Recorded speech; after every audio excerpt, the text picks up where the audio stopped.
we practice these principles in all of our affairs. And that means in every aspect of my life. That means I practice these principles in my finances. That means I practice these principles in my health matters.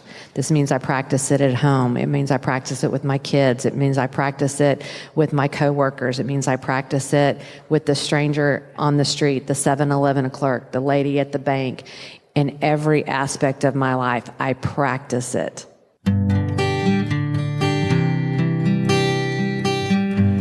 Well, hello, friends of Bill W. and other friends. You have landed on Sober Speak. My name is John M. I am an alcoholic, and we are glad you're all here, especially newcomers. Newcomers, that is, both to recovery as a whole and newcomers to this podcast. Sober Speak is a podcast about recovery centered around the 12 steps of Alcoholics Anonymous. My job here on Sober Speak is simple. My job is to provide a platform to the amazing stories of recovery all around us. Consider Sober Speak, if you will, your meeting between meetings. Please remember, we do not speak for AA or any 12-step community. We represent only ourselves. We are here to share our experience, strength, and hope with those who wish to come along for the ride. Take what you want and leave the rest at the curb for the trash man to pick up.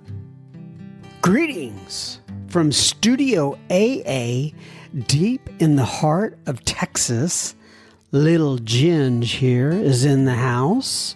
And that was the voice of Lori G from the tandem or duo of Clif and Lori G that you heard at the beginning of this here episode number 353, and you are going to hear so much more from Clif and Lori in un momento. But first things first, this episode is made possible by Terry, Kurt, Todd, and Anonymous.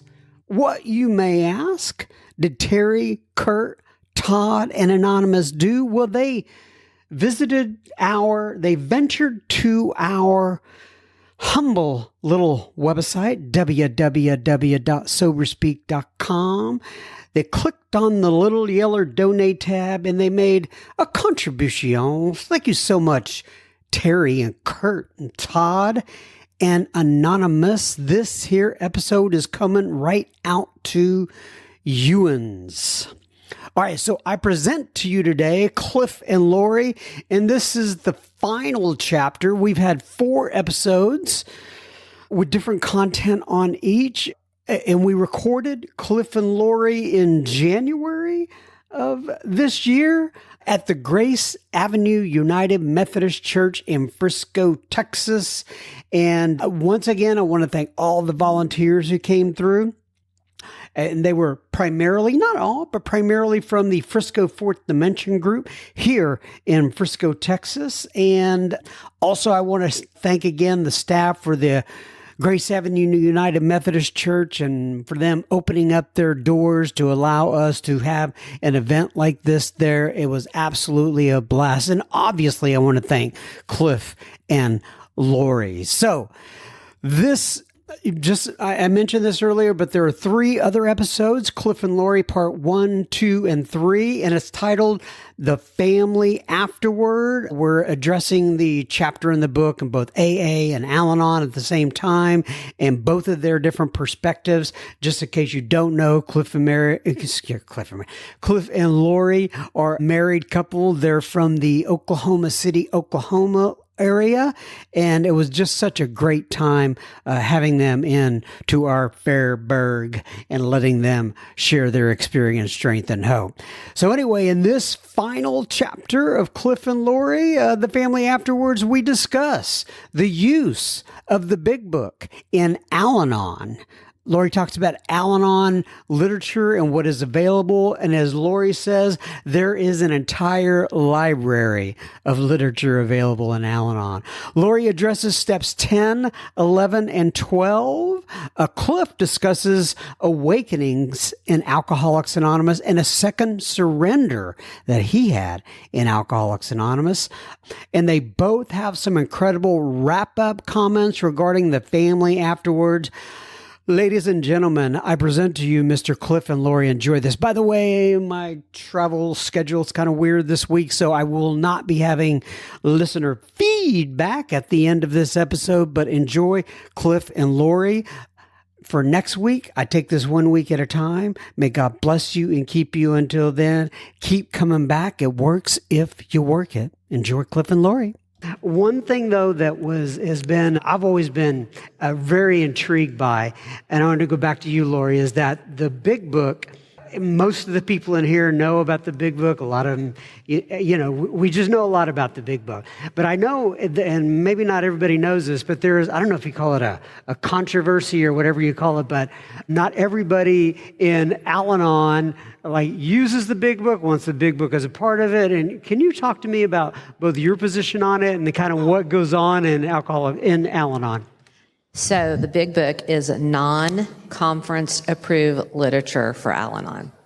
And that, I know, throws people into a tizzy, but there's a reason behind it. It breaks the traditions, first of all. And the big book is for alcoholics.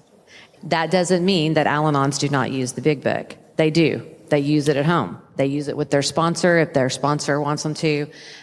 But the big book just means you can't bring it into a meeting because it violates a few of the traditions. It's an outside issue for Al-Anons, first of all. It's an outside issue. But that doesn't mean that you can't read it, you shouldn't read it, you shouldn't study it. You absolutely should. If you're a member of Al-Anon, you should get your own copy. My sponsor, the very first day, had me go get my own big book. Had me, as a matter of fact, since we're on the family afterwards, I will just tell you, she had me go get my own big book, and she told me to read it, and she told me to highlight things that were important to me or that would mean something to me. And so I did that. And about, 10 years after all that was done, Clif and I got asked to do a workshop on the family afterwards. And so I thought, I should probably read up on that again. It's been a while since I've read about the family afterwards. And so I looked, and on 3 or 4 pages I read, and the only thing that was highlighted was this: the alcoholic should know that he is to blame what befell his home. It was the only thing highlighted. It was the only thing at the time, apparently, that was important to me, is that the alcoholic was to blame for what befell his home. So listen, I love the big book. I do. You can, if you're in Al-Anon, you can go to big book studies. You can host big book studies at your house. You can sponsor if you want to out of the big book. It does not matter. It just means that it is not conference approved literature for Al-Anon in meetings. But I will tell you, I love the big book. I still have a 3rd edition because I will not change because I'm stubborn. And I still have that, and I still have the same things highlighted because I won't change because I think it's just hilarious that that's the only thing highlighted. Now, I will tell you, and this is a personal opinion, don't come at me, but please, whatever you do, if you're a member of AA and you're going to talk to an Al-Anon, do not hand them a big book and say, read to the wives. Please do not do that. Please do not do that because Bill Wilson wrote it, right. And he wrote it at 4 years sobriety, and he wrote it as a wife of an alcoholic, which right. Obviously he is not. And I'm telling you, there's a lot of things that go against Al-Anon in that chapter. I'm just telling you, it is. It is not, don't do it. I'm just telling you, if you're going to have them read the big book, start at the beginning, warn them about 2 wives, and let them read the whole thing. But it is a fabulous book. I think the family afterwards that is one of the best chapters in the whole big book. I honestly do. It's got some fabulous material in it. But it is, listen, there's a lot of reasons behind it. Mostly it's about breaking traditions and everything else, but you should absolutely, I think everybody who is dealing with alcoholism on any level should read the big book. I mean, it is the authority on alcoholism. It is how you learn about alcoholism. It is how you understand alcoholism. Why would you not have somebody read that? You just can't take it into a meeting. Just don't take it into an Al-Anon meeting. It's not allowed. Yeah, I love it in To the Wives where Bill, as in a third person or whatever, says used to be very understanding of the alcoholic. It is so self. You'll love this. We were down in Florida a couple years ago. We got invited down to Self-serving chapter. Yeah, we got invited to go down to a conference in Florida. It's called Chapters. And what they do, they assign the speaker a chapter to talk about that for their talk. And of course, they assign Lori employers, family afterwards, and to wives. And she roasted to wives. You know, it was good. It was good. I actually started out with, Bill wrote this at 4 Year Sobriety. He wrote it as this perspective of the wife. So we know two things about Bill. He's a liar and a fraud. And I love and everybody Bill knew that, right? Yeah. Right. And I love Bill Wilson. I'm so grateful. God, I mean, I can't, I mean, there's never, I can't ever repay for what's been given to me. And so thankful that everything happened in divine order with Bill and Bob. I love it. He should just not have written two wives. That's all I'm saying. He should not have written two wives. I'm sure he would agree with that today too, by the way. Okay, let me just say this. Alcoholics Anonymous, you guys have the big book and the 12 and 12. We have a library. I think we have the library so we can make up for two wives. But anyway, we have daily readers, and I will tell you that those daily readers were meant for home use. They are One Day at a Time was the first one. The second one was Courage to Change, which is actually One Day at a Time too. And then there's Hope for Today. And that one came out about 10 years ago, I think. And then we have a brand new daily reader that just came out, and I'm not going to remember the name of it, but it just came out in July. A Little Time for Myself. That's right. And it's because it has questions at the bottom of each page, which I love.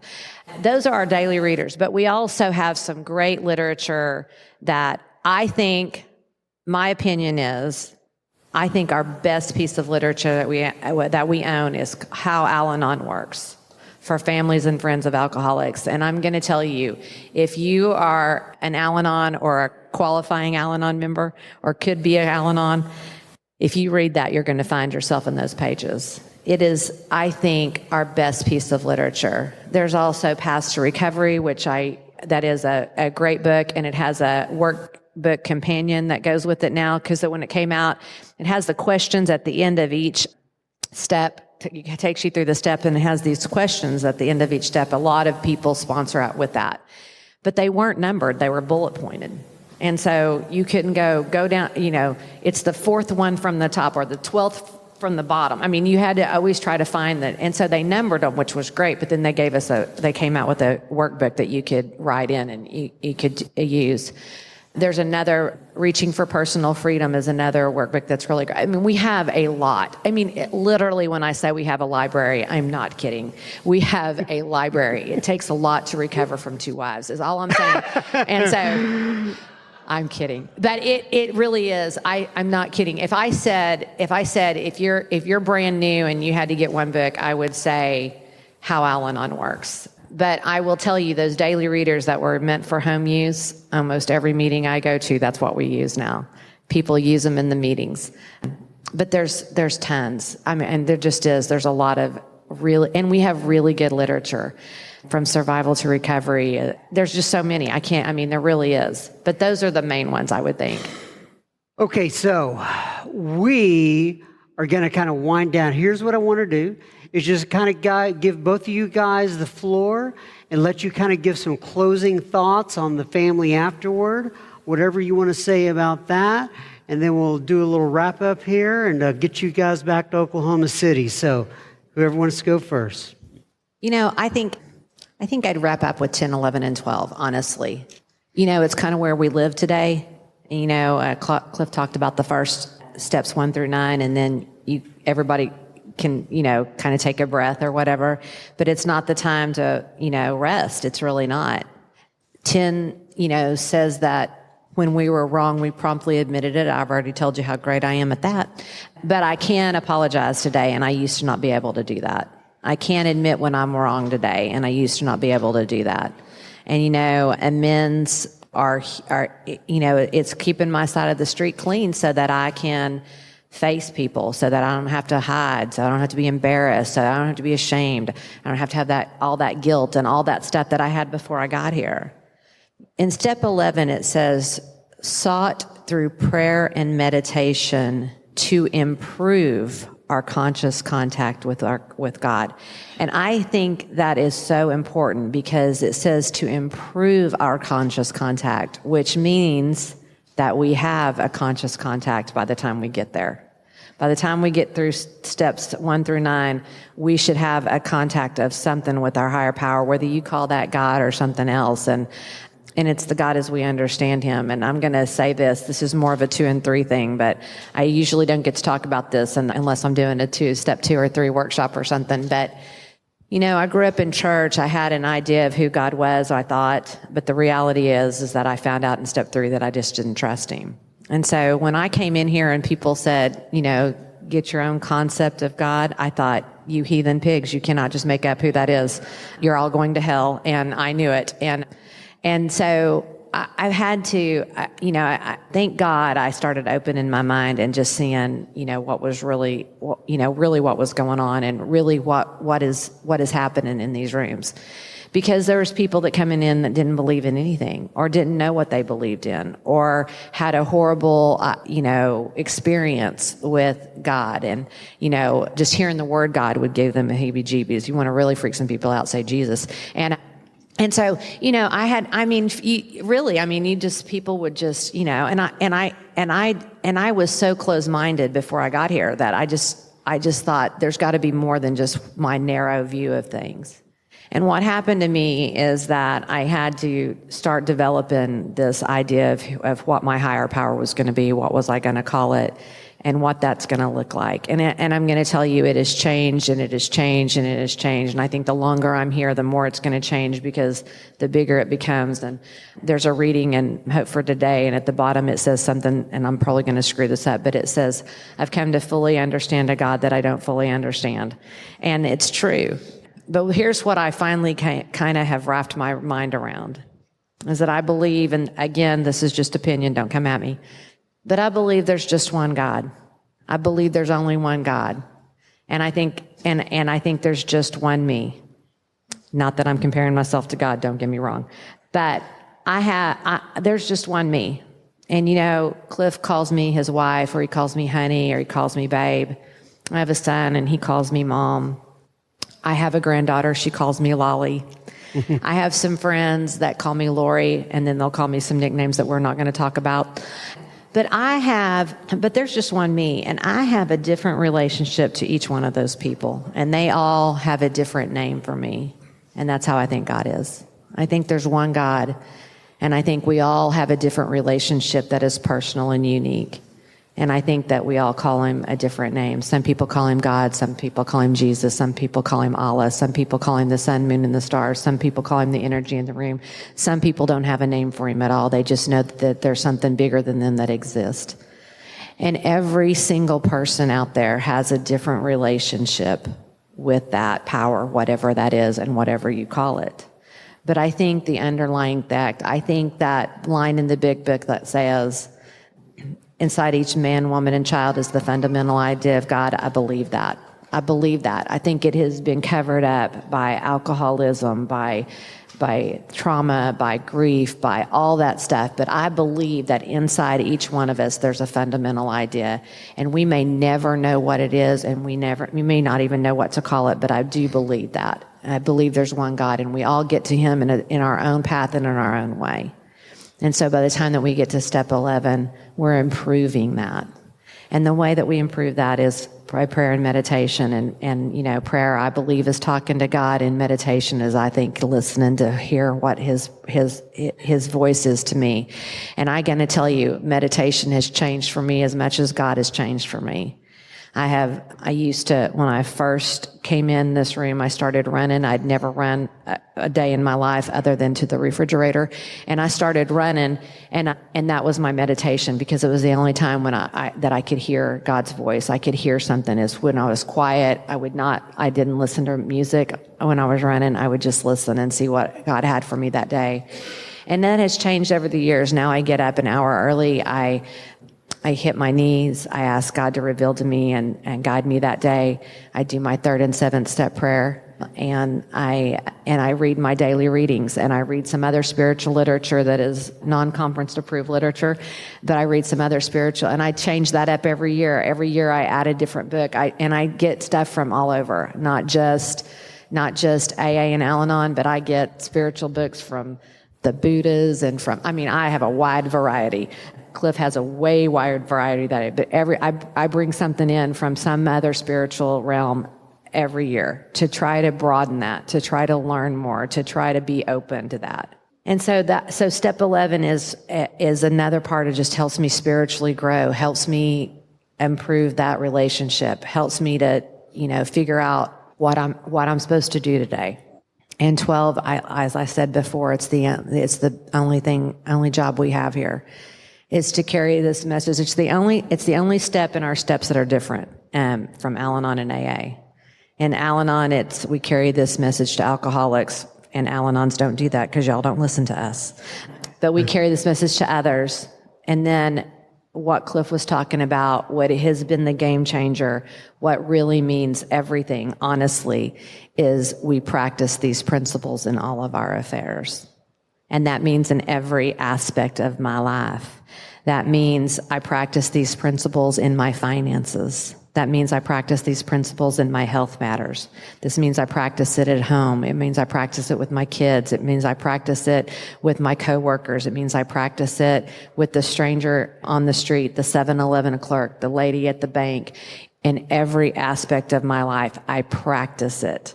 By the way, that is also why there is not an Al-Anon sticker on my car, because I still struggle in the car. Nobody knows that I struggle in the car other than me, but I talk to every driver out there. They don't know I'm talking to them, but I still talk to them. Do you not know what that thing is on the side of your steering wheel? That's a blinker. You might want to try that next time. But they don't know that I'm talking to them, but it's still something that I work on, and it's still a character defect. I'm just telling you. But we practice these principles in all my affairs. And I think that is a huge key, and I think a lot of people just throw that away. They don't even really pay attention to that because they're focused on carrying the message, as we should be. But we practice these principles in all of our affairs. And so when we do that, those horrible hurdles that we have to face during life, the getting kicked out of the house at 9 years sobriety, the screaming and yelling at my husband because he didn't do the one thing that I needed him to do that day, acting like an idiot, taking stuff out of my kids, all those things. When we practice those principles and we start using those in our lives, those things become tools to us. Those things become lessons to us. Those things become gifts. And I will tell you, everything that has happened in our life has made us stronger, either individually or as a couple. And we have a great marriage today. What you see is what you get. There is no faking. There is no, we still get irritated with each other. We still have little snips every once in a while, but nothing like it used to be. But we really do respect and love and care for each other. And we have a great marriage. And I think one of the reasons that is because Clif has learned how to be a good husband in here, and I've learned how to be a good wife. And every day, without fail, Clif asks me every single day without fail. He will call me on the phone on his way home from work. He will call me that morning at work. He will see me at work sometime that day. We will run into each other or whatever. And every single day without fail, he says, not only that he loves me, but is there anything that I can do for you today? Is there anything you need from me today? What can I do today to help you out? And he does that every single day. And he learned that here, because he had never asked me that before, I will just tell you. And so those things that we learn here, and we learn how to do things for each other, and we put each other first in our marriage. God comes first, our program comes next, and then our family. But we work on this every single day. We don't just sit back and think it's all going to be all right now. We got it good. It's on easy street. We make an effort every single day to focus on our recovery and our relationship. Thank you, Lori. I appreciate that.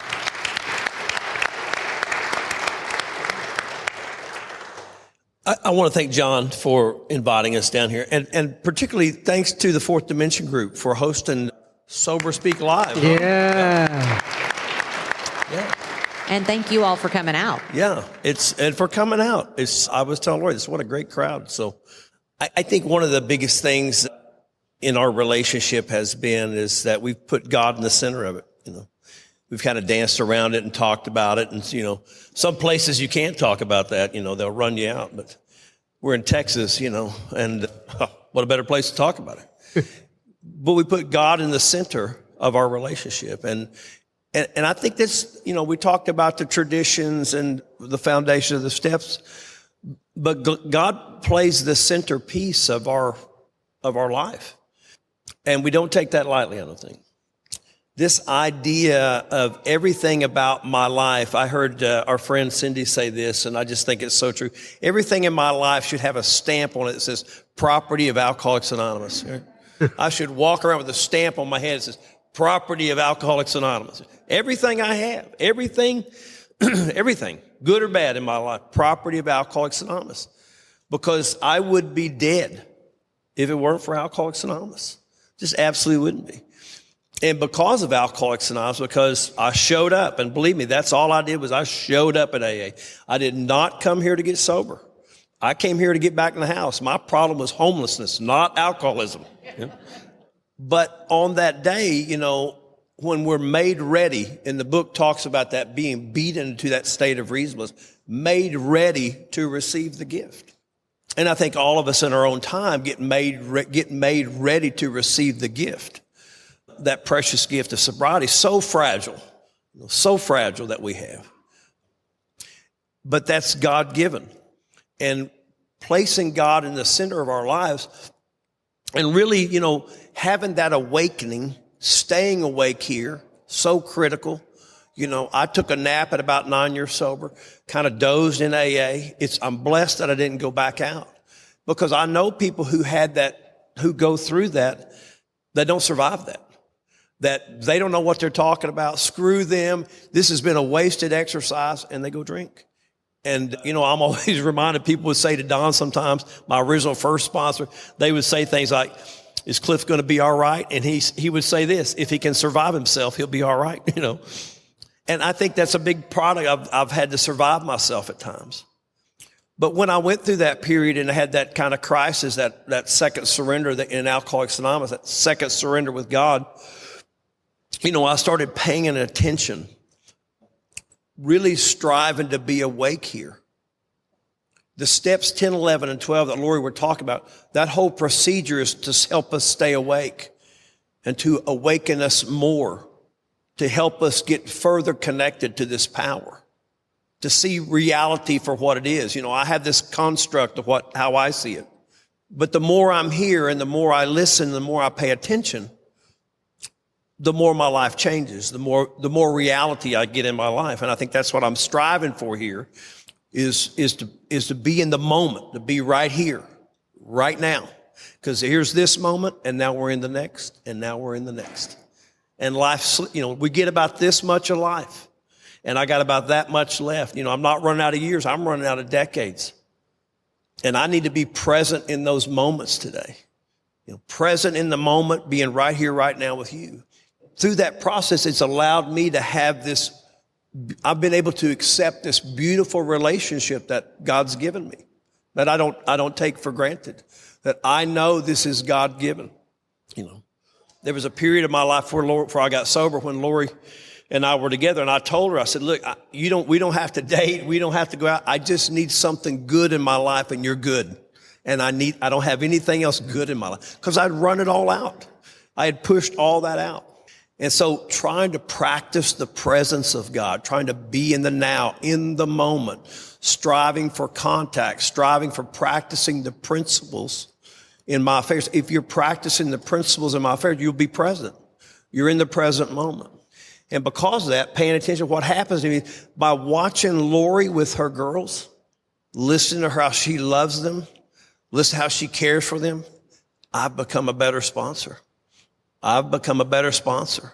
You know, she'll be walking down the hall on the phone talking. I'll think, that's good shit. I need to do that. I need to say that. You know, I file it away. I'm going to use that, man. I'm going to use that. But I've become a better sponsor. I've become a better AA member by watching the example that she sets. And when I sit with men today, I have this strange thing. I have this unbridled empathy and compassion for them. I begin to see the malady. You know, you ever sit in a meeting and just think, this whole meeting's screwed up. Everybody, I don't know how they're staying sober here. Really, you know, it's the problem of the day. And those, you know, it's an issue with tissue meeting. Really, that's what it is, right? Talking about the dead dog, the refrigerator repair, and I need some relationship advice. And I'm thinking, you know, how does anybody leave here figuring out how to recover from a seemingly hopeless state of mind and body? And I'd go and judge that. And today what I do is if I go to a meeting that I don't normally go to and that stuff starts, what I do is I start listening for the malady. I start listening for the pain that person must have. And I start listening, trying to identify and hook in my alcoholism with theirs, trying to listen to that and find out where they're hurting, where their pain is. What are they avoiding? What are they really not talking about here? What am I saying, but I'm really not talking about it? And I begin to listen and pay attention to people. And because of that, you know, because I've got this beautiful and wonderful wife who is so loving and caring, and I listen how she loves on the women in her life, it's given me this ability to hear and to connect and to listen. You know how you listen? I listen, but I'm going to think about what I'm going to say to you. So I'm really not listening. And I've got these filters of prejudice and old ideas that come in. So I'm formulating before I ever hear it, you know. And what's happened to me is that I begin to listen to people. Is to just divorce myself from whatever old ideas or thought about what I'm going to say and just listen. Listen to people. You know where I learned that? I watched her listen to the women that she sponsors. I watched her just listen to them. Come to find out, sometimes when people talk to you, they don't need your help. They just need you to listen. I didn't know that. I figured they needed my help. All right. That's why they knew. But I've learned how to listen because I've watched her. And I've become a better member of Alcoholics Anonymous because I've learned to be a better husband. And I've become a better man because I've learned to become a better husband, because I've got a wife that lives by a set of principles today. And because she lives by a set of principles, that is inspiring, and it inspires me to want to be better. You know, I want to be the man that she thinks I am, you know, that kind of deal. I want to be the best version of me on a daily basis for her. And I didn't care anything about that before I got sober. I didn't care anything about that at all. But today, the most important human relationship I have is with her.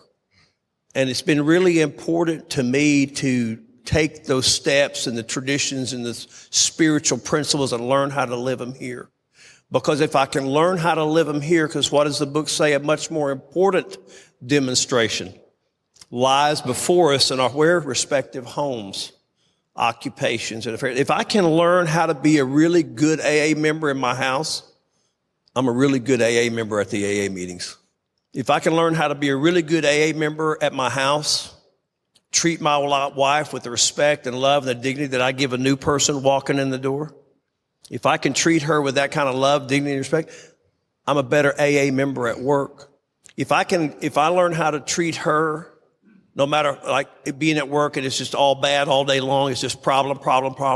But if I can learn how to hear her problems and figure out what I need to do, it's whether I need to listen or whether she needs me to do something and discern that, then I go to work and I'm a better AA member at work because I've learned how to discern. I've learned how to listen. I've learned how to dissect the problem to help people. And that all starts because I have a God-centered life and a God-centered wife. And together, you know, we have this really beautiful thing. You know, I'm a guy that would tell you before I came to Alcoholics Anonymous, I would tell you, you know, I might not tell you I'm married because I need to keep my options open just in case, right? And I'm really grateful. I'm really proud of my wife today. And I'm not, you know, I'm never hesitant to talk about that. I'm never hesitant to talk about our relationship, how much I love her, how much I care about her. And no matter where we are in our sobriety, no matter what we go through here, I know people go through all kind of trials and tribulations. There might be people here tonight that have gone through that didactic evangelical period of their sobriety, that you've gone through it, and you think that I'm the end all of AA, that no matter what I say, it's kind of a biblical dictate that this is it. I want to take you guys to a setting. It's Palm Sunday, and we're outside the holy city of Jerusalem. The Messiah has shown up, and the city is full. The streets are full. You can't even hardly get down passage. There's so many people packed in town coming to see the one. And the Messiah comes and he mounts a donkey, and they begin to ride down the streets. Now, what if on that day, the donkey looked around and think, all these people here for me? All these people showed up for me. And haven't I been guilty of that? Haven't I been guilty of that at times in Alcoholics Anonymous, of thinking that I'm the end all say all? Haven't I been guilty of thinking that I'm the last word here? Haven't I been guilty of my own ego? Haven't I been guilty of that in my home? And what I know, and I know all you good people know this, is that what I know today is that I'm not the message.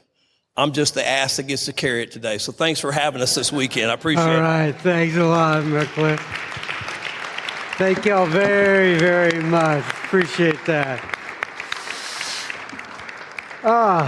This has been a great couple hours. I really appreciate you guys driving down here and being with us. It's been absolutely fantastic.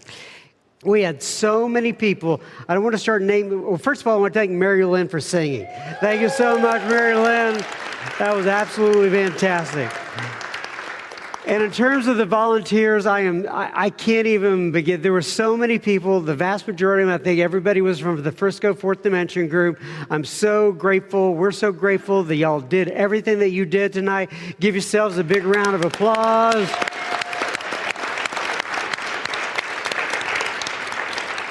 We also want to thank the Grace Avenue United Methodist Church here for opening up their venue for us. In fact, I don't know if she's still here, but Laura, I was talking, she's one of the pastors here. I was talking to her the other day. She did the last Sober Speak Live. She goes, I absolutely love those people. They are fantastic. We also want to thank Laura and Preston back there, the AV, the audio visual back there. Thank you very much, Mr. Preston. Once again, Clif and Lori, thank you so much for coming down here and spending time with us. We really appreciate it. All right, everybody, let's circle up, do a little Lord's Prayer.